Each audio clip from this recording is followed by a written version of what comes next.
हर हर महादेव। ओम नमः शिवाय। Hello everyone, जय सिया राम। और आज की इस वीडियो में हम लोग पशुपतिनाथ व्रत से जुड़ी सभी जानकारी प्राप्त करेंगे। व्रत कैसे करने चाहिए, कितने करने चाहिए, कब से उठाने चाहिए, व्रत में क्या क्या पूजा सामग्री चाहिएगी, सुबह की थाली कैसे लगानी है, शाम की थाली कैसे लगानी है और पूजा कैसे करनी है। तो चलिए वीडियो को शुरू कर लेते हैं। सबसे पहले हम थाली लगा लेंगे। तो देखिए थाली में यहाँ पे मैंने चंदन ले लिए हैं। आप अगर हो सके तो 3-4 प्रकार के चंदन ले लें। जैसे मैंने यहाँ पे 4 लिए हैं, सफ़ेद वाला, अष्टगंध, लाल वाला, पीला वाला। आपको जो आसानी से मिल सके वो आप चंदन ले लें। उसके बाद देखिए हमने यहाँ अबीर लिया है, गुलाल लिया है, साबुत चावल लिए हैं चढ़ाने के लिए। चावल आप साबुत ही लें, टूटे वाले ना लें। उसके बाद मैंने जनेऊ लिया है, रोली ली है तिलक के लिए, और कलावा ले लेंगे हम। तो आप ना अपनी थाली में जो भी सामान रखेंगे आपको वो इतना रखना है सामान कि आपका सुबह का और शाम का दोनों का पूजन हो जाए। ना उससे ज़्यादा होना चाहिए, ना उससे कम होना चाहिए। साथ ही में मैंने यहाँ पे चरणामृत ले लिया है, प्रसाद भोग के लिए चीनी ले ली है, और कुछ फूल ले लिए हैं, और आंकड़ा, धतूरा, बेलपत्र, शमीपत्र, जो भी चीज़ें आपको आसानी से मिल जाए वो ले लें। लेकिन आप जो है ना ये बेलपत्र ज़रूर लें। आप अपने हिसाब से 5-7 गिनती में कितने भी ले सकते हैं। अच्छे से साफ कर लीजिएगा और देखिएगा कटा हुआ टूटा हुआ ना हो, साबुत हो। और इसके ऊपर आप चंदन से जो है ओम वगैरह लिख सकते हैं या राम लिख सकते हैं। उसके बाद देखिए हमें दिया लेना है। दिया आपको अपने घर से ही लेके जाना है। कुछ लोग गलती करते हैं, जोत ले जाते हैं, दिया मंदिर का लेते हैं। ऐसा नहीं करना। दिया भी आपको अपने घर से ही लेके जाना है। मिट्टी का ले सकते हैं, आटे का ले सकते हैं। साथ ही में हमने स्नान के लिए यहाँ जल ले लिया है, और जल में ही गंगा जल मिश्रित कर लिया है। थोड़े से काले तिल ले लेंगे हम बाबा को चढ़ाने के लिए, और साथ ही में कुछ भी सीजनल फ्रूट आप ले सकते हैं, फल ले लीजिएगा चढ़ाने के लिए। और साथ ही में हम ले लेंगे दक्षिणा, खुले पैसे ले लीजिएगा आप। तो यहाँ पे हमने ये अपनी थाली तैयार कर ली है, और माचिस आप अपने घर से ही लेके जाएं। तो देखिए सुबह की हमारी थाली तैयार हो चुकी है। तो चलिए मंदिर में जाके पूजा करेंगे, क्योंकि पशुपतिनाथ व्रत की जो पूजा है वो दोनों समय होती है, सुबह भी और शाम के समय भी, प्रदोष काल में भी। लेकिन ये याद रखिएगा कि पूजा हमेशा जो है मंदिर में जाके ही की जाती है, शिवालय में जाके ही करनी है। पशुपतिनाथ व्रत जो है गिनती में 5 किए जाते हैं। वैसे तो आप साल के किसी भी सोमवार से इस व्रत को उठा सकते हैं। इन व्रतों में शुक्ल पक्ष और कृष्ण पक्ष की भी मान्यता नहीं होती, यानी कि अंधेरे चांदन का भी कोई फर्क नहीं है। लेकिन अगर आप सावन माह से उठाते हैं तो वो अति उत्तम रहते हैं, क्योंकि ये वाला महीना तो हमारे बाबा भोलेनाथ को ही समर्पित होता है। तो देखिए आप पहले दिन से ही ये निर्णय कर लें, संकल्प ले लें सोमवार वाले दिन सुबह स्नान आदि करके कि आज से मैं ये व्रत उठा रहा हूँ या उठा रही हूँ। उसके बाद हमें शिवालय में जाके इसका पूजन करना होता है। तो देखिए पुरुषों की तो कोई दिक्कत नहीं है, लेकिन अगर महिलाओं की 5 की गिनती के बीच में कभी जो है तबीयत खराब हो जाती है और आपका व्रत नहीं हो पाता है, तो ऐसे में आप व्रत करेंगे तो सही, लेकिन वो गिनती में नहीं गिना जाएगा। आपने व्रत छोड़ने बिल्कुल भी नहीं है, लगातार करने होते हैं। पर आपके 5 व्रत वही गिने जाएंगे जो आपने अच्छे से साफ सुथरे होके शिवालय में पूजा की है वही। और जिस मंदिर में आपने पहले दिन पूजा की है आपको उसी मंदिर में पूजा करनी होती है। आप अलग अलग बदल के मंदिर में पूजा नहीं कर सकते हैं।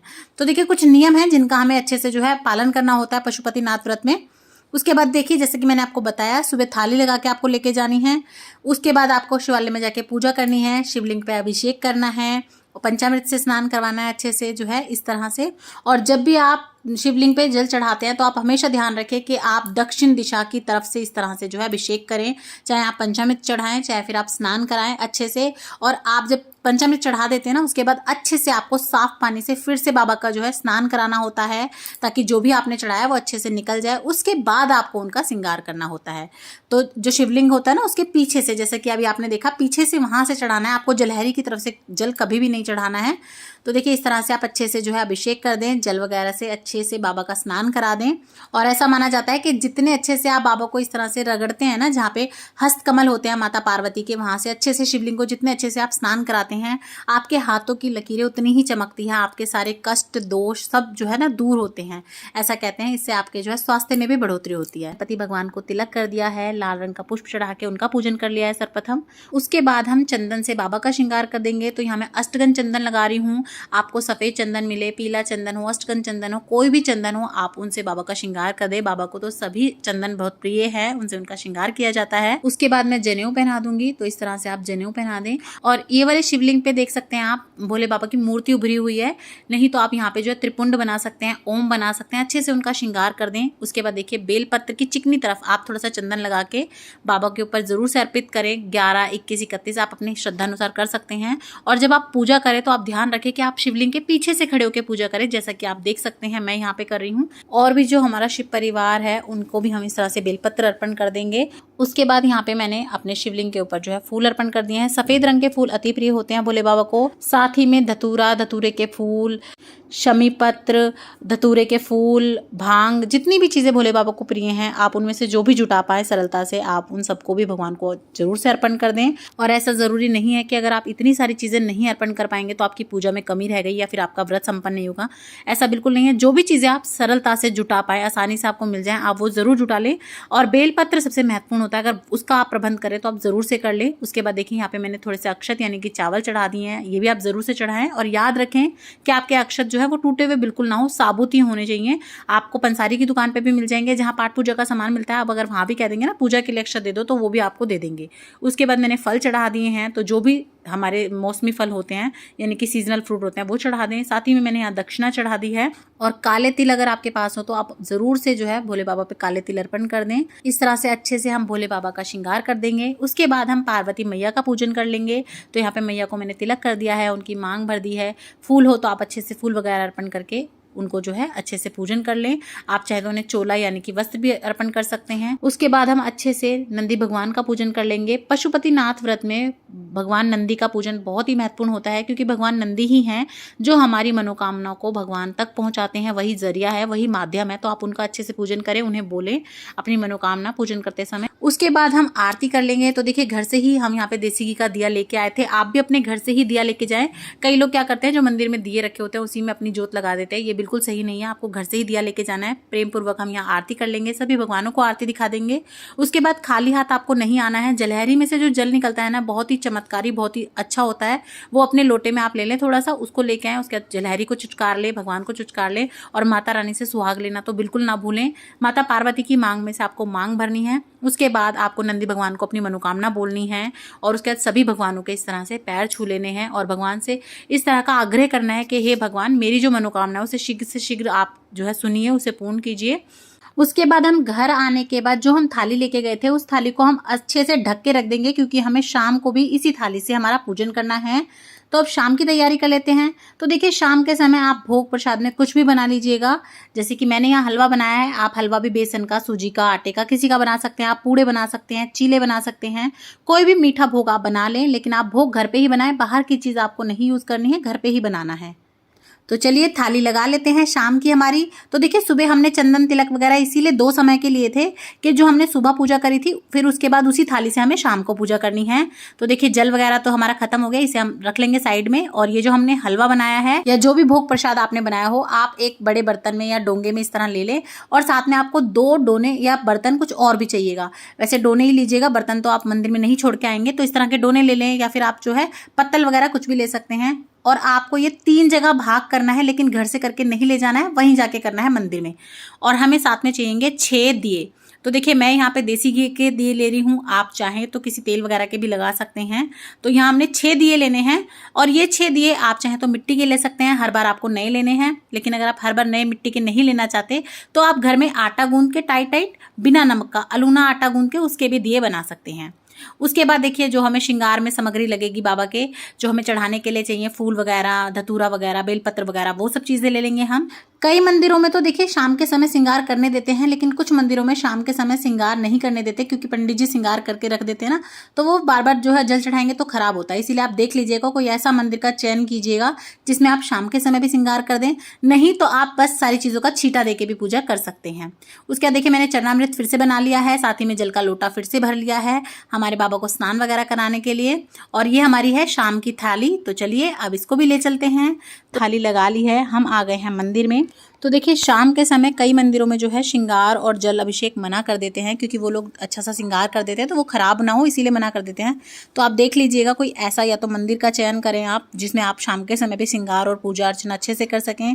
और अगर आपके पास ऐसा कोई ऑप्शन नहीं है तो कोई नहीं, आप छीटा दे सकते हैं या जो मटकी लगी होती है ना शिवलिंग के ऊपर, आप उसमें जल अभिषेक कर सकते हैं। और बाकी आप जो है हल्का हल्का सा श्रृंगार कर सकते हैं। और आप इस बात का भी ध्यान रखें कि जिस मंदिर में आप पहले दिन पूजा करेंगे 5 के 5 व्रत में आपको उसी मंदिर में पूजा करनी होती है। जिस तरह से हम सुबह अभिषेक करते हैं, पहले जल से, फिर कच्चे दूध या पंचामृत से और फिर से जल से, सेम उसी तरह से आपको शाम के समय भी जल अभिषेक करना है। और जैसा कि मैंने बताया कि अगर नहीं आपको करने देते हैं तो आप हल्का हल्का सा छीटा भी दे सकते हैं। और अगर करने देते हैं तो आप खूब अच्छे से खूब साफ सफाई करके पहले उन्हें स्नान कराएंगे बाबा को, और उसके बाद उनका श्रृंगार करेंगे। और जब आप बाबा के ऊपर जल अर्पण करते हैं, उनको स्नान कराते हैं, तब आप अच्छे से मलमल के उन्हें अच्छे से पहले स्नान करवाएं। और जो ये पार्वती जी के हस्त कमल होते हैं, आप उन पे जो है थोड़ा सा इस तरह से रगड़ के अच्छे से साफ करें। ऐसा माना जाता है कि जब आप जलहरी पे हाथ फेरते हैं ना, तो आपकी जो किस्मत की लकीरें होती हैं, जो आपका भाग्य है वो उदय होता है, आपके सारे दुख कष्ट रोग सब नष्ट होते हैं। उसके बाद आप अच्छे से श्रृंगार कर दें, चंदन वगैरह लगा के अच्छे से, और जो भी आप सामान लाए हों सामग्री हो वो सभी अर्पण कर दें। आपने जो सुबह सामग्री बचाई थी वो सारी सामग्री आप अभी जो है अपनी लगा दें। उसके बाद देखिए बेलपत्र से अच्छे से श्रृंगार कर दें। उसके बाद हमें दिए दान करने होते हैं। तो देखिए हम जो 6 दिए बना के लाए थे, पहले हमें 6 के 6 दियों को यहाँ पे रखना है, आसन दे देना है। चाहे तो आप अक्षत से दे दें, चाहे तो आप फूलों से दे दें। ऐसा नहीं करना आपको कि 5 दिए रख दें और छठा आपका थाली में ही रह जाए, नहीं, पहले आपको 6 के 6 दिए यहाँ पे इस तरह से रखने हैं बाबा के आगे इस तरह से। और आप देसी घी के दिए बना के लेके जाएं और अपने घर से ही लेके जाएं। आप कई बार क्या करते हैं, बत्तियां ले जाते हैं और दिए जो मंदिर में रखे होते हैं ना उन्हीं में रख लेते हैं, ऐसा बिल्कुल ना करें। और जो प्रसाद आप बना के लाए होंगे पहले वो आप यूं का यूं प्रसाद जो है वहीं पे रखें बाबा के सामने। और जब आप दिए जलाएंगे तो फिर आपको अपनी मनोकामना को बोलना है कि हे भगवान, मैं इस मनोकामना की पूर्ति के लिए ये व्रत कर रही हूँ और आप शीघ्र अतिशीघ्र मेरी मनोकामना को पूर्ण करना, अपना आशीर्वाद हमें देना। इस तरह से आप 5 दिए तो जोड़ लेंगे। छठा दिया आपको नहीं जोड़ना है, 5 ही दिए जोड़ने हैं। लेके आपको 6 जाने हैं लेकिन जोड़ने नहीं हैं। उसके बाद आप सिक्का चढ़ा दें, कोई दक्षिणा चढ़ा दें दियों के पास। उसके बाद जो आपने प्रसाद लिया था उसके आपको 3 हिस्से करने हैं। जो भी चीज़ आप बना के लाए हैं उसके बराबर बराबर 3 भाग कर लीजिएगा। तो घर से ही आप कोई डोने वगैरह कुछ इस तरह से लेके जाएं, क्योंकि ये आपको वहीं पे छोड़ के आना है। तो आप इस हिसाब से पहले अपने घर से तैयारी करके लेके जाएं ताकि आप वहीं पे रख के आ सकें। तो देखिए यहाँ मैंने 3 भाग कर लिए हैं। अब इन 3 भाग में से 2 भाग तो हम भगवान के आगे अर्पण कर देंगे, भगवान को भोग लगा देंगे। तो आप वहीं पे अपने भगवान को चढ़ा दें। और जो 1 भाग बचेगा आपके भोग का वो आपको अपनी थाली में रखना है, वो आप घर पे वापस लेके आएंगे।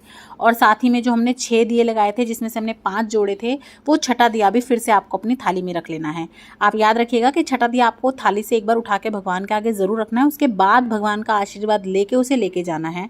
और आप चुचकार ज़रूर लें, जो दिया आपने जोड़े थे उन्हें चुचकार लें, प्रणाम कर लें बाबा की, अच्छे से आप आरती कर लें, दीपक से कर लें या फिर आप कपूर से भी कर सकते हैं।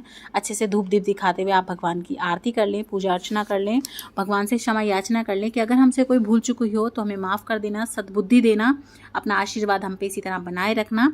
उसके बाद आप अपना प्रसाद और अपना दिया लेके अपने घर आ जाएंगे। और जब आप अपने घर आ जाएंगे तो आपका जो मेन डोर है, जो दहलीज है, उसके आपको सीधी तरफ पे, जो सीधी हाथ होगी उस तरफ पे आपको जो है ये दिया जोड़ना होता है। तो दिया जोड़ने के लिए जो आप जलहरी से जल लाए थे, पहले उस जल से अच्छे से इस तरह छिड़काव कर लें। इस जल को आप अपने घर में भी छिड़कें, अपने बच्चों को भी इस जल से जो है छिड़काव करें। उनको जो है इसमें आंखों पे अपने बच्चों को भी जल लगाएं, बहुत अच्छा होता है ये जल। और आपकी पूजा की थाली में जो चंदन रोली वगैरह है उससे आप थोड़ा सा स्वास्तिक बना सकते हैं या इस तरह से लीप सकते हैं, रंगोली बना सकते हैं। उसके बाद थोड़ा सा फूलों का या अक्षत का आसन देके जो हमारा छठा दिया था उस दिए को हम हमारी चौखट के बाहर इस तरह से जोड़ देंगे। आपको 5 के 5 जो सोमवार हैं उनमें सेम इसी तरह से करना है जैसा कि मैंने आपको बताया। आप चाहें अगर मिट्टी के दिए ना लेना चाहें तो फिर आप आटे के दिए भी ले सकते हैं, आटे के दिए बना लें आप, लेकिन उसमें नमक मत डालिएगा। उसके बाद आप अपने दिए को चुचकार लें, इस तरह से प्रणाम कर लें। तो देखिए इस तरह बहुत ही सरल तरीके से आप पशुपति नाथ के व्रत कर सकते हैं, पूजा कर सकते हैं। सभी वीडियोज़ आपको चैनल पर मिल जाएगी, उन्हें भी ज़रूर देखिएगा। और भी हिंदू धर्म से रिलेटेड, पाठ पूजा से रिलेटेड सभी वीडियोस मेरे चैनल पे है, उन्हें भी देखिएगा। पसंद आए तो लाइक शेयर सब्सक्राइब जरूर कीजिएगा और कमेंट बॉक्स में ओम नमः शिवाय लिखना ना भूलिएगा। ओम नमः शिवाय, जय सिया राम।